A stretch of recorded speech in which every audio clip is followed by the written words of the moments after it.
Don't fear failure. Fear being in the same exact place next year as you are today. Sometimes, alam mo yung tinatawag bang we fear, ayaw kong gawin yan, ayaw kong pumasok sa ganyang negosyo, sa kanyang industriya, baka hindi ako mag-succeed. Alam mo yung tinatawag nating pinapangunahan mo na. Hindi mo pa ginagawa, you did not take action. Ang unang inisip mo na hindi ko kaya. Ang unang inisip mo na ay baka failure yan. Baka hindi rin mangyari yan. Baka hindi ko kaya. Baka para sa'yo lang talaga yan.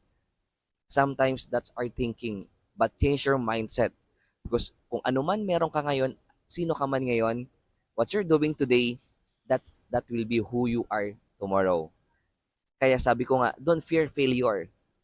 Matakot ka kung next year, ganyan ka pa rin, walang nagbago sa'yo, walang nag-improve sa'yo.